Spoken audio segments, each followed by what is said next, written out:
All right, everyone, welcome to the last day of August, August 31st, 2020, the week before Labor Day weekend. Welcome to the Hurley Investments Market View Commentary. We're excited to have you. What a month is all I'm going to say. What a month. Basically, the last week of August, we saw the S&P gained 3.3%, which is ridiculous. To be at about 5.2%, plain and simple. A couple times you heard me over the last month saying, I'm not really sure. I'm getting ready to protect. I want to be protective. We basically just had our best August in 30 years. So for me, I literally just had our best August since 1990. And I'll be 100% honest with you. 30 years ago, 1990, I was graduating high school. I was interested in the stock market, but I could not have told you that 1990 was the last time we had the best August, or was the best August in the last 30 years. I just couldn't have told you that. So with that said, last week, a couple interesting things on the economic front. Durable goods was twice as good, and personal spending rose 1.9%. That gives me two ideas. Manufacturing is coming back, and people are better off than is what's being reported. People have more access to money. Maybe they learned from 2008 and we're doing a better job of saving. We should not have seen personal consumption going down when we've had all these frights or these fears that people are going out of business. I don't want to say that it's being exaggerated, because it's not. In fact, I found out that 44 businesses here in Utah that were registered investment advisor businesses are out of business when we had 380. So it was over 10% here in the state of Utah. But for the most part, it seems like people still have money, which also goes to the fact that maybe the unemployment doesn't need to be an extra $600 a month, but maybe only the $200 extra on top of the state could do. Or it means that people do a really crappy job of budgeting their money, and they're blowing through credit cards like there's no tomorrow. I wouldn't, either one is 50-50. There's not one above the other. It could be both. With that said, I'm going to skip down to our big gainers. Facebook, Netflix, Alphabet, Apple, although Apple's not in there, all rose significantly last week. We had some good runs on the big five that were the majority of the Dow, that were 26% of the Dow's increase. And I forget what part it is of the S&P. It's a little bit less than that. That's now changed with Apple being a weighted index for the Dow. Apple no longer has the push that it had before. In fact, we went through our splits, and pretty interesting. because if you go to the splits, and I made the comment earlier, if you go to the splits,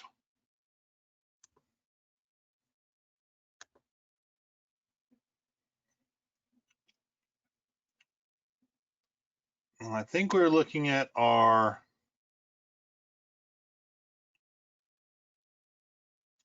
what were we looking at?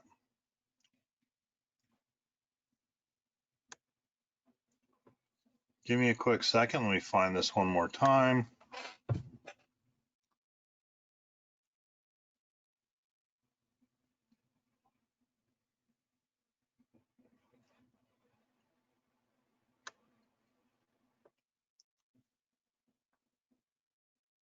Where was it? Maybe it was on Coda that we saw it. Give me a quick second here to find it.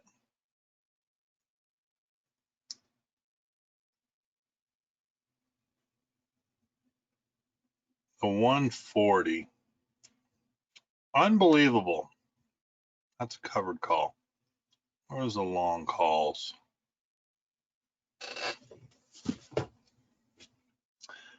Why am I not finding what I'm trying to find? Those are new ones.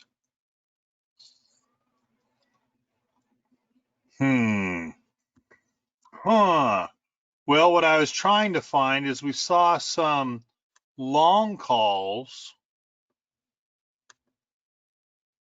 that lost money in the split. Kind of weird, but I was trying to hopefully find a couple of these and show you. I can't remember what month we were looking for. They could have been October's.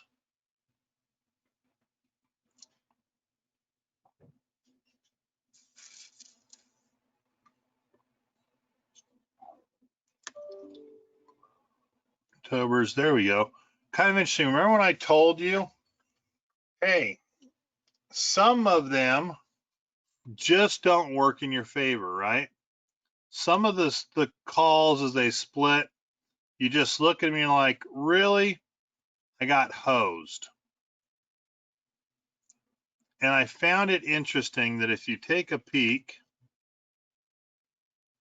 somehow the 125s lost money today in October. The at the money strike 125s, if you held the 125s, you lost $362 on a $4.23 rise on Apple. There's a great example where you sit there and you're just like, something's not right. A lot of them didn't move in price today. But again, if you keep looking, you've got some more that were out there in time. A couple that gained a little bit. Again, it looks like the 140s lost money, the 145s. All the major strikes that were close ended up losing money today. And this comes back down to when you do those splits, I've always seen them, for whatever reason, just not split in favor of the individual. It just, for whatever reason, they take advantage of you. They screw you. You're not going to make money on your leaps in a stock split. And it was just a weird, difficult day. I don't have a better way to say that. They might just be lagging behind, but you just don't make money on stock splits. That's the best way to put it with your options. They just take advantage of you. All right, with that said, though, let me get to the main points. We had a bit of a sell-off today. We're probably going to see a rebalancing coming up in in September, a buying in again. It would be amazing if we saw the best September in 30 years. The honest answer is I don't know. But when I don't know, I don't make it up. I don't all of a sudden try to say, well, it's this or it's this or it's, you know, whatever garbage that people want to say. I just don't do it. I found it interesting because I was trying to pick up new money from an individual for quite a while. And I had this conversation over the weekend. He asked what I was happening in the markets today. I said I wasn't sure, but we just finished our best August in 30 years. He's asked me a couple times throughout August, well, what's really going on? And instead of making up some garbage, you know, hey, Apple's moving, hey, the big five in technology are moving, but that doesn't add or make sense why everything else was moving. Yes, it could have been some earnings, but we saw an earnings lag, so it wasn't necessarily even earnings.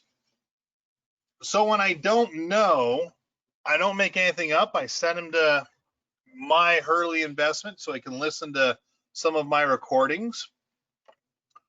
And basically, he let me know that since I didn't answer him, he didn't think I had enough knowledge to manage his $400,000.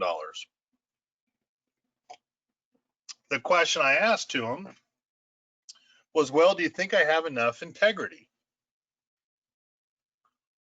And I'm going to tell you, I think integrity to a certain part is more important than knowledge.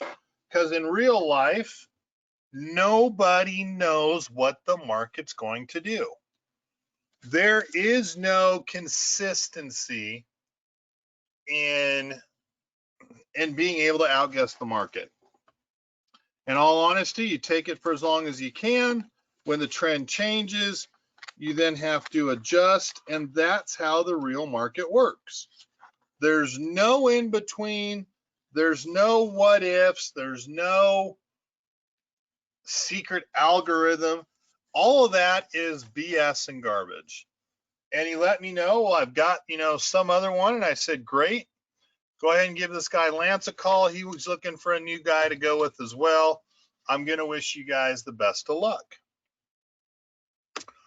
And he came back and he said, well, you seem really into this. And I said, well, you know, look at some results.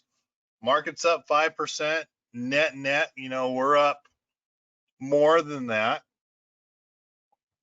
I don't go through individual accounts because I'm not willing to share personal accounts with individuals, but it's kind of nice just to say, you know, we're up 2.2 million on 14. We're up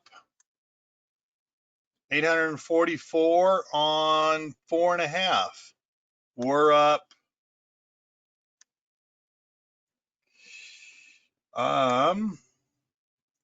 we're up 1.8 on 10.8, and it's just plain and simple. I'm willing to say, hey, integrity is going to be better than BS. Integrity is going to be better than making something up. I'm willing to tell someone, hey, I don't know. Doesn't matter.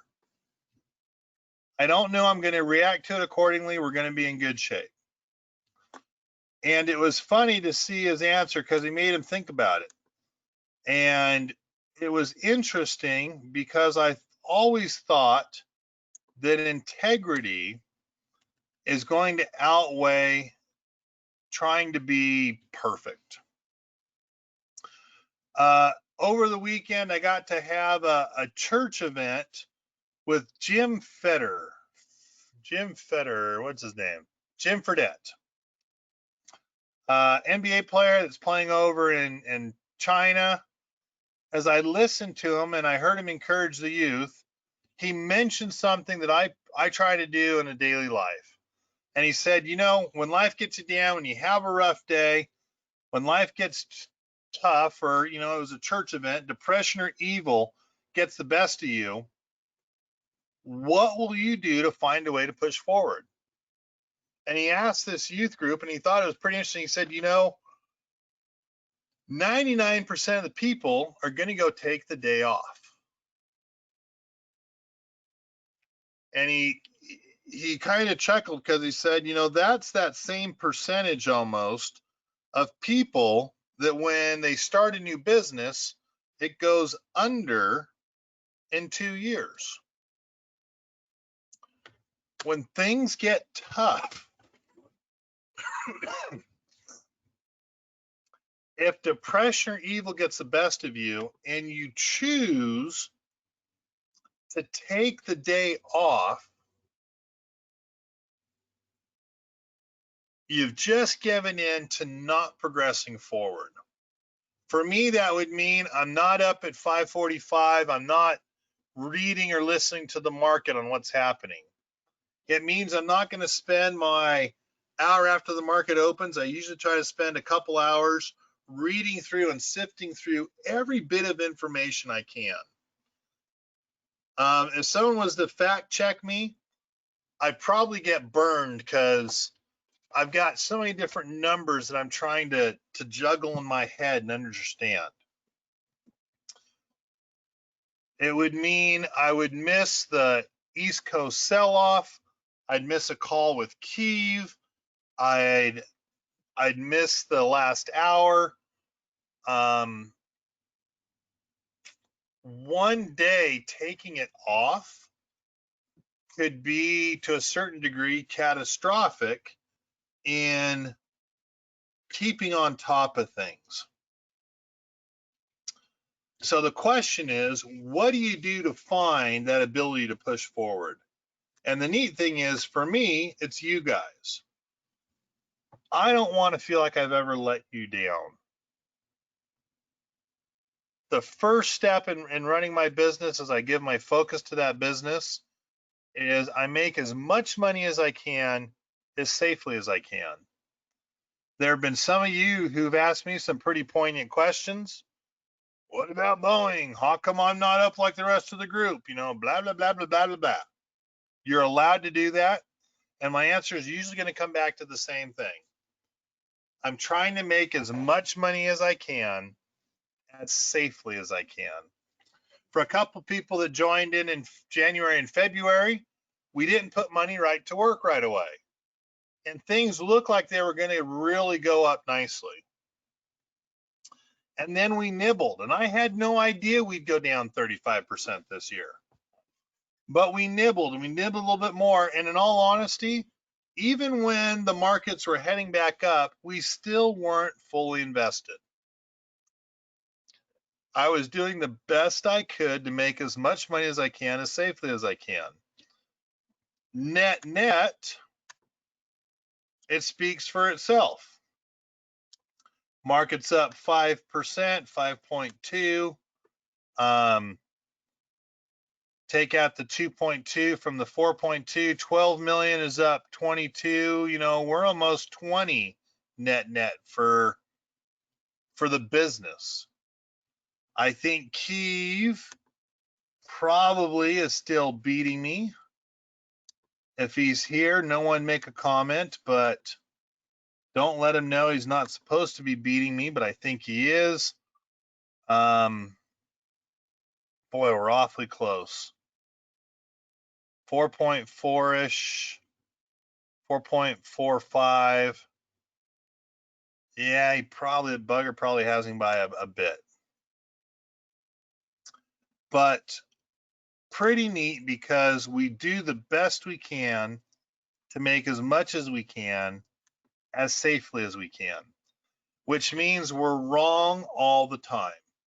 We are still wrong all the time. But we never told you we'd be perfect.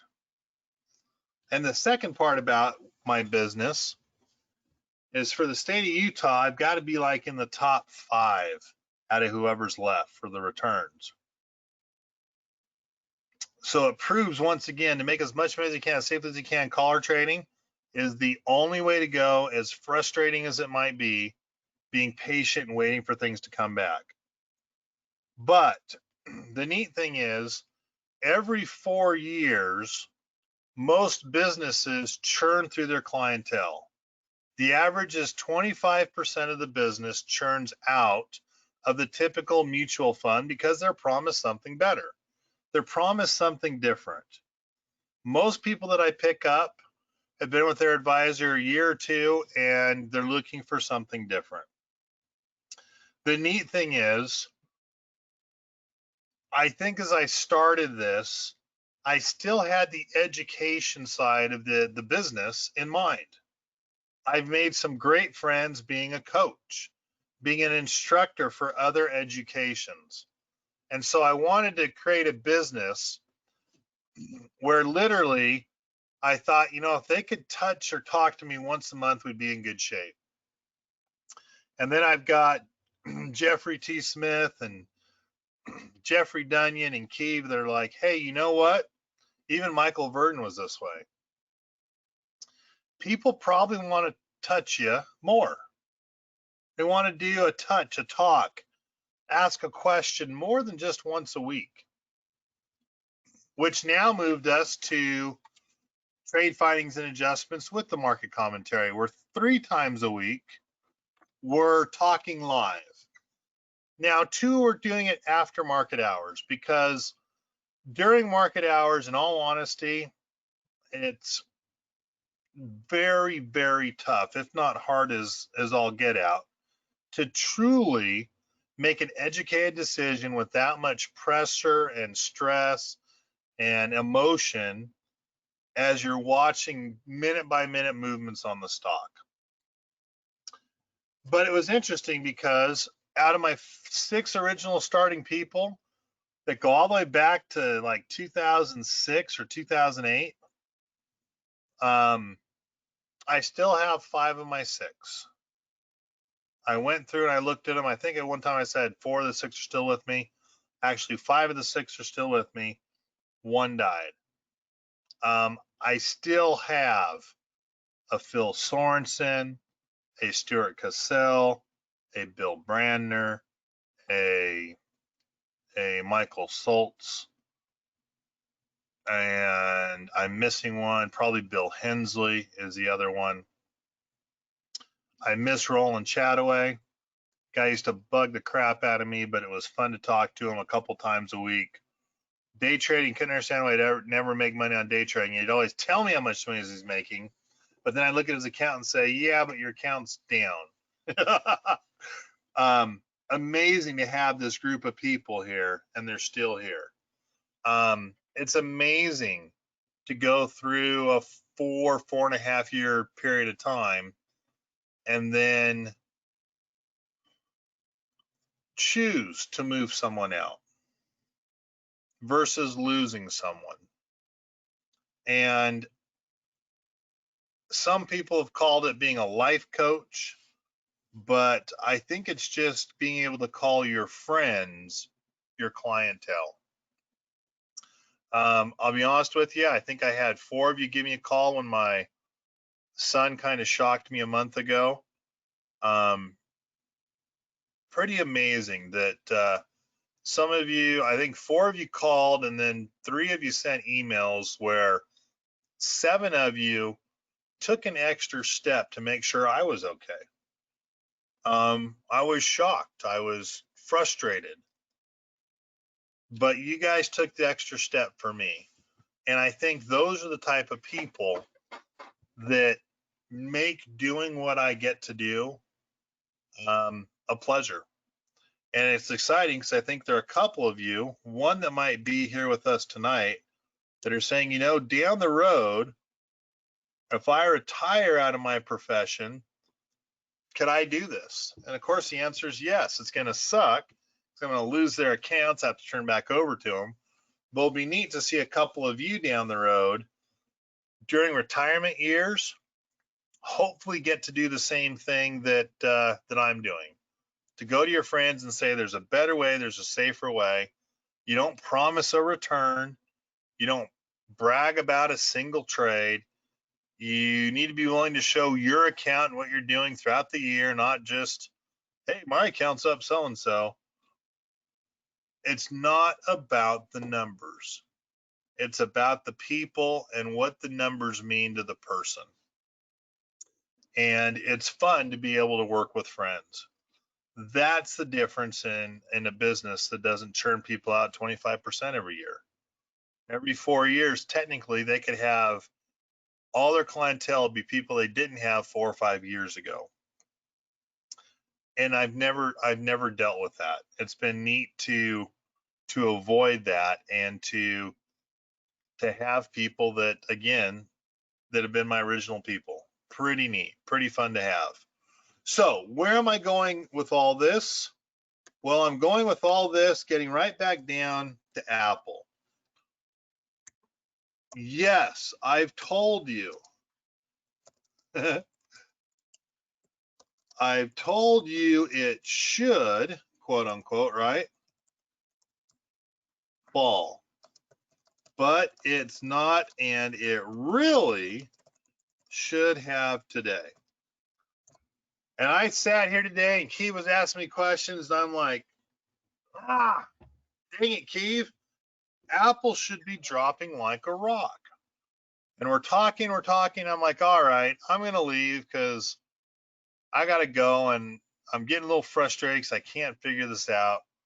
And just as we were about to hang up, I'm like, Steve, what if they still have those $20 billion and now they're buying back shares with that $20 billion set aside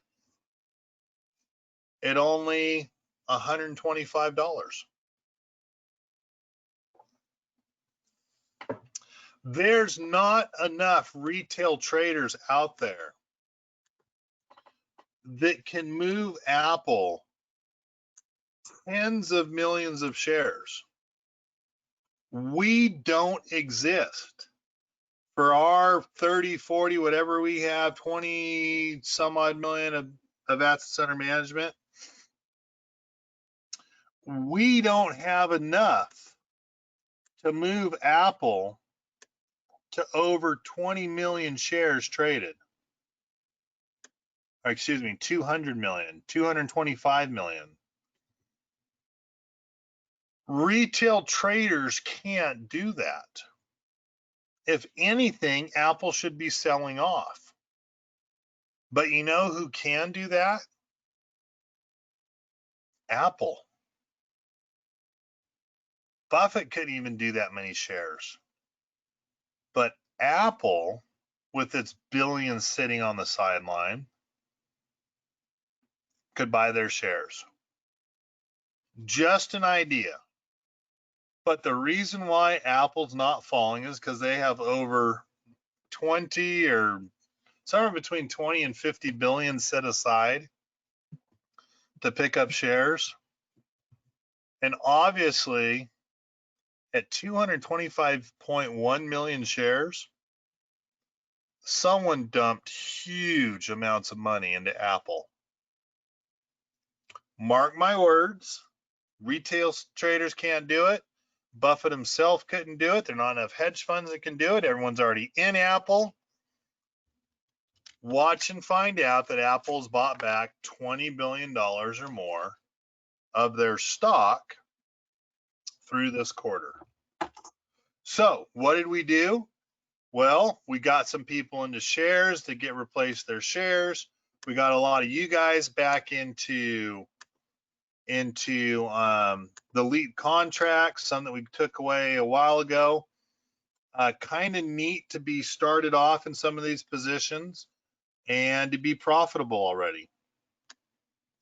We took off half of the protective puts. We will probably do the rest for those of you that are still in it.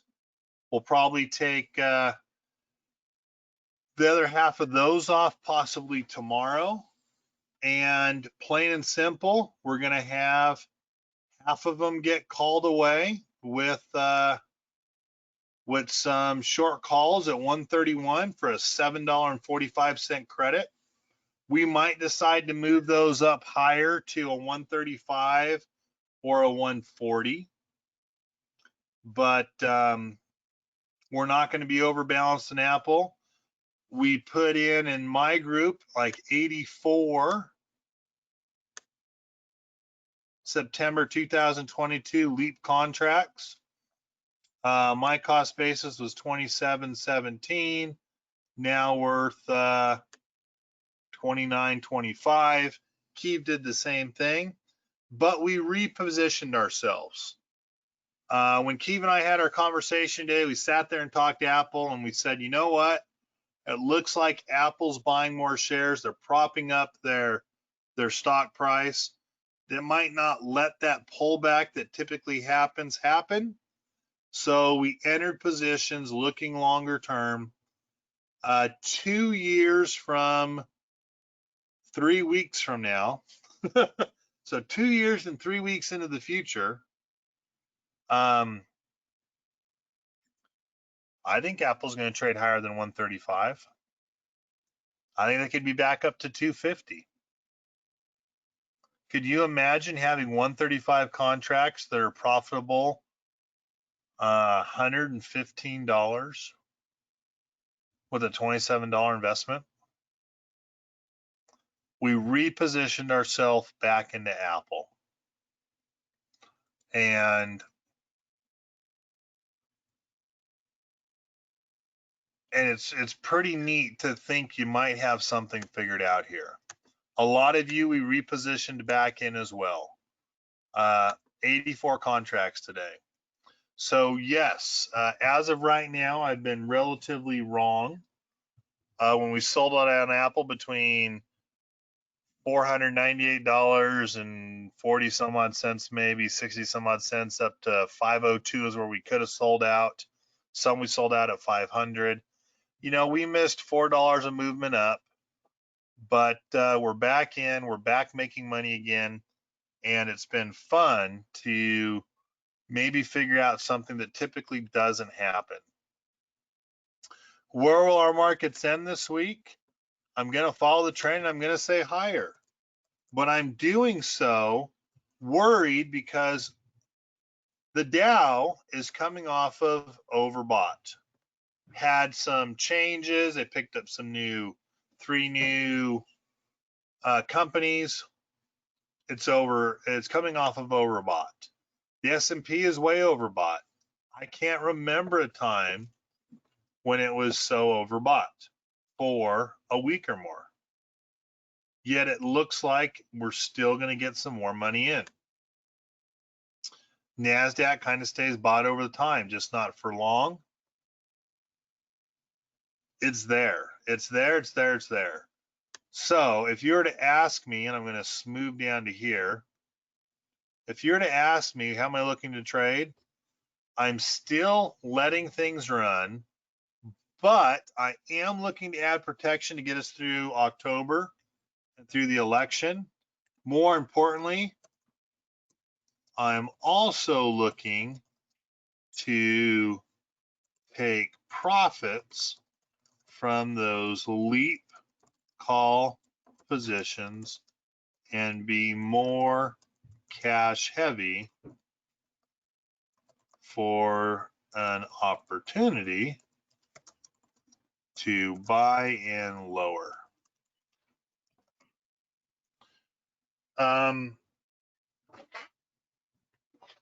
Yeah, short answer is yes. Rather interesting. It's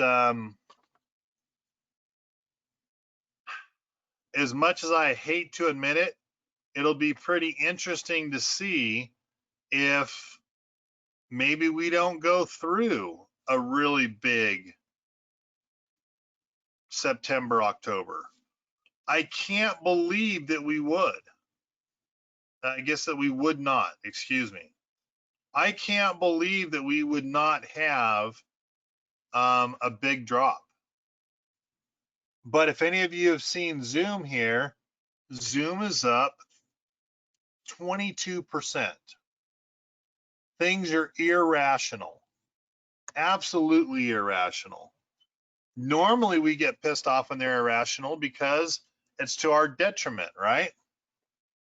But What if it's not to our detriment? What if this time, instead of being irrational to our detriment, it's irrational to our benefit?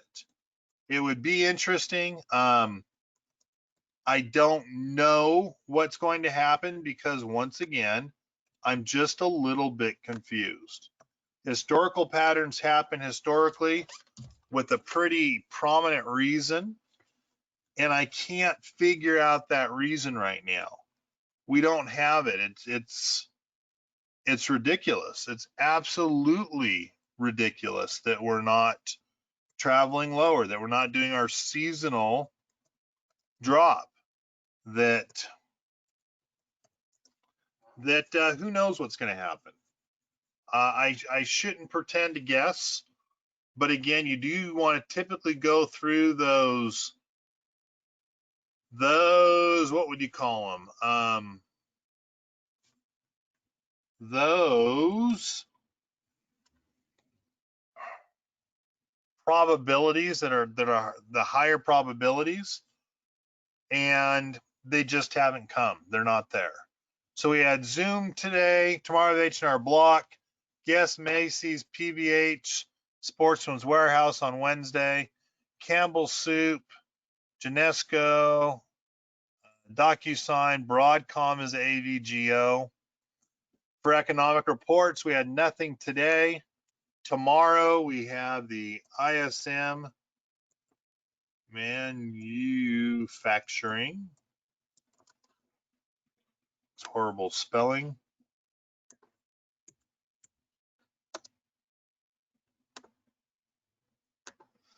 And we have construction spending. On Wednesday, we have the MBA, the auto, the truck sales could affect Ford for the positive. We have the ADP employment report that hasn't been too accurate as of recently. We have factory orders. More important, we have the beige book. Thursday, initial continuing claims. We have the ISM services. It's now called the non-manufacturing with ISM services index. Again, anything over 50 is expansion, productivity, unit labor, costs, trade balance. And again, our trade balance is supposed to be pretty bad, negative 58.6 billion. And then Friday, which really won't matter because we have a 3-day weekend. Markets are closed next Monday for Labor Day. We have the most important reports, the average work week, non-farm payroll, private payrolls, unemployment rate, and we have hourly earnings. So the scary thing is big money will most likely be out tomorrow as they rebalance. And big money just takes a day off. You'll see a lot less volume. But most likely, the scary part is if we have bad average work week, non-farm payrolls, private payrolls, our markets are going to take a dump because there's no big money in it to buy the other side, and you're going to see some fear. Could be the start to our drop. On the flip side, if the non-farm and private payrolls are better than expected, the unemployment rate goes down to 9.8 or better, you're going to see things take off. And that's kind of why I decided to go higher for the week. All righty. Internationally, nothing that I saw. I am getting ready on a down day to take profits off of those leaps. A lot of people were like, well, Kevin, you had a down day in Visa and Disney. And, you know, if you take a peek, it's pretty easy to see, right?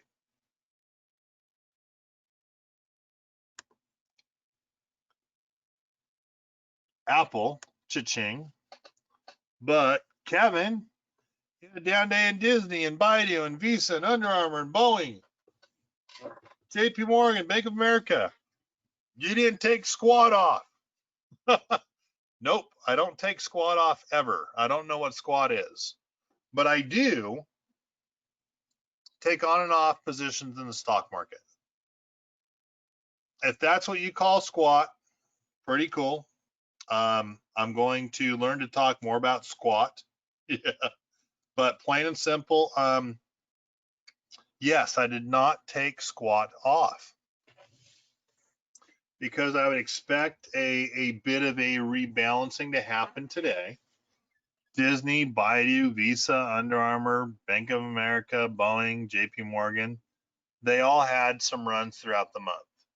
A little bit of rebalancing was expected. I would also expect tomorrow to see things take off again. Zoom seemed to have set it in the right direction. If I go and I take a quick peek at our markets and look at our pre-market, Dow's up 6 points, 0.2, S&P is down 1.75 or 0.05%, and the NASDAQ is up 18 or up 0.15%. So it's not as much, it's not up as I thought it would be. But man, when revenue quadruples from last quarter, last year, this same quarter, Zoom is just shooting through the roof. Don't forget, those big runs up cause for big runs down. It'll be interesting to see what happens. All righty. With that said, the Dow futures rose more than 100 points today. I found that interesting because it was not supposed to happen, but it was the best August in more than 30 years. Very interesting read. Make sure you go through to understand what might be happening in our market. There's some big changes in the Dow. I think I've shown you a couple different ones of these, but this one was sent to me. Pfizer, ExxonMobil, Raytheon Technologies are out in the benchmark, replaced by Imogen, Salesforce, and Honeywell. Imogen replaces Pfizer, Honeywell replaces ExxonMobil, Salesforce replaces Raytheon Technologies. It's kind of funny because those are the big losers, and they're basically taking those losers out. So at the end of the year, they'll count the gains from these ones that are in, Imogen, Salesforce, and Honeywell, which will make the index look better than it really is. But welcome to some shady movements within the Dow, within the indexes. They get a couple losers, put in some winners, make it so you don't have at the end quite the drop that you would expect. Cheap, not integratable, but that's the way it works. Wealth gap is rising. I found this particularly interesting because those who own their own stocks, households net worth, the top 1% grew by 51.8%. Obviously, when Bezos gets to be $200 billion, the top 10%, the 99.9%, their net worth increased by 35.4%. Most of us are in that 50 to 99% range, the upper half. Plain and simple, we had our net income raised by 12.1. For me, a lot of that was my house. Bottom 50% only rose by 0.7%. Pretty interesting to see where things are at. I just found an interesting read with some numbers that you might be interested in. S&P finally had a new record after multiple tries this month. Just to look at it from a different perspective, again, Keeve and I have seen it try a bunch of times to break those tops. It was interesting to have us watch it. Here are the numbers to what Keeve and I have been doing through August, trying to figure out what the heck is going on. Interesting article on millennials are building up businesses for a post-pandemic world. How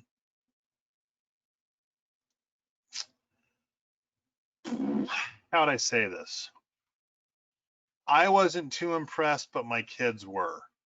So it might be easier for you guys to read some of these, see what you think. Don't be judgmental on it, but pretty interesting. And out of the blue, Warren Buffett buys stakes in 5 of the leading Japanese trading companies. He's got 5%. We'll try to get up to 9.9. It's something he's never done. It's new. It's new, and it's I'm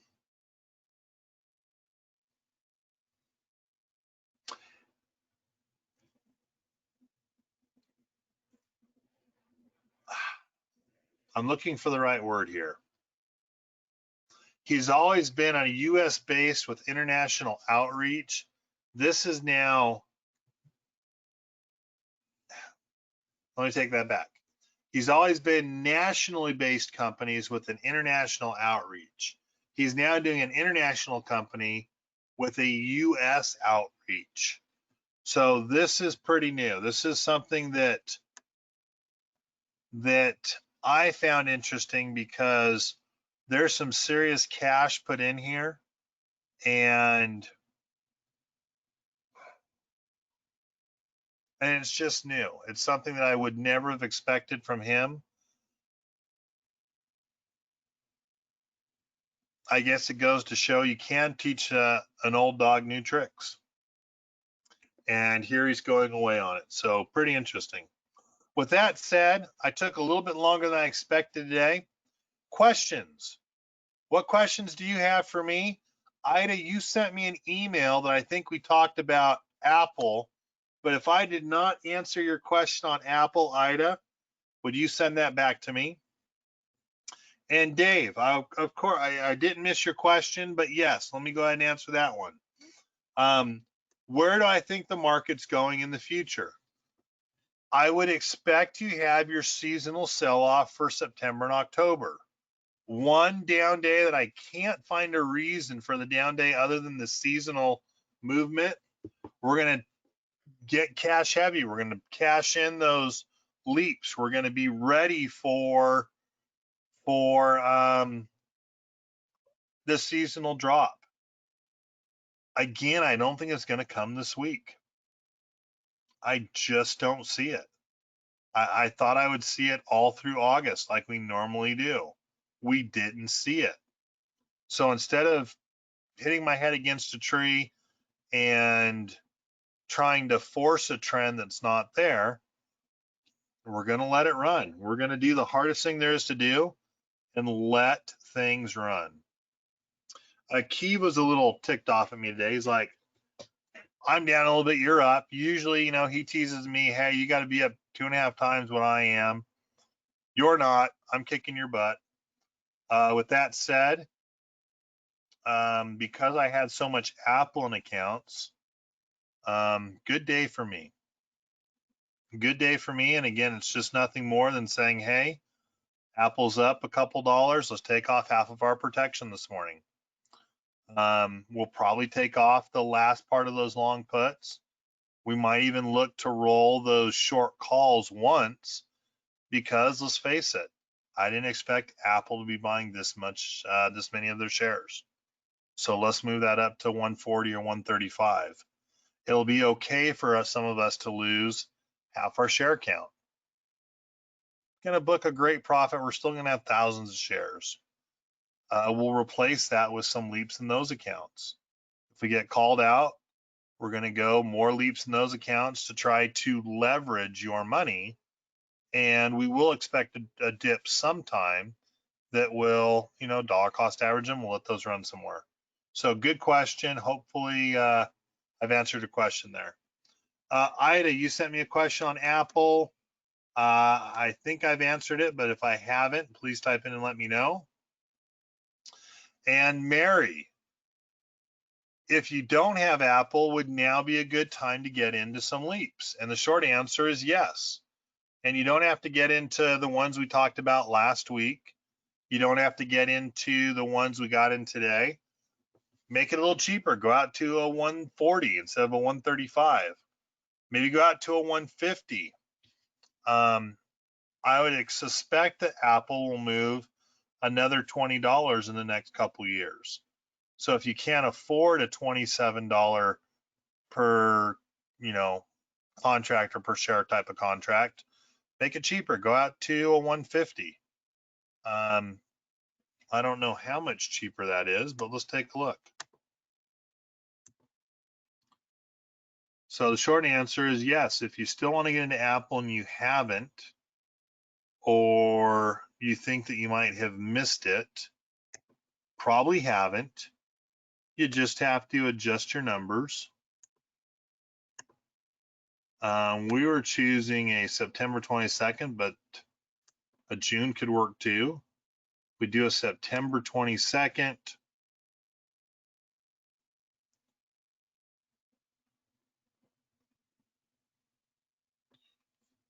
$140 is $27. $150 is $24. What is a little pricey? I wonder what the June ones are. Maybe you bring it in a little bit.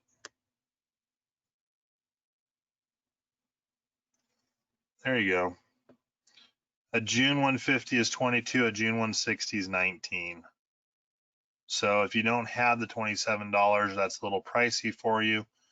You know, bring it in 90 days and go a little higher in strike price. If Apple moves up, you're still going to make your money. Yeah, it'll have to move an extra $10, but again, we're talking 655 days. I think it has time to move up. I think Apple's buying their own stock because they've got somewhere between 20 to 50 billion dollars to do so. It just became cheaper for them. So pretty neat to have its own company boosting its stock price higher. Any other questions that you guys have?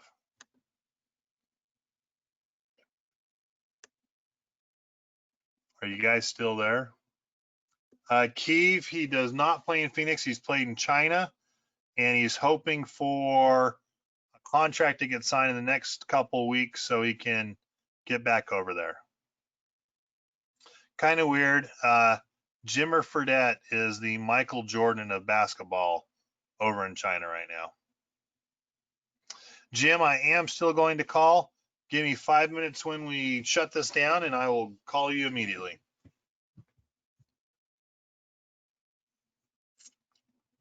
All right, looks like there are no other questions. Pleasure being with you guys here tonight. I do hope this was helpful. Kiev will look forward, I think, to helping you guys out tomorrow night. I've got a boy at the baseball game. And with that said, have a wonderful evening. Pleasure being with you, and I'll get this uploaded here as quickly as I can. Good night, everyone.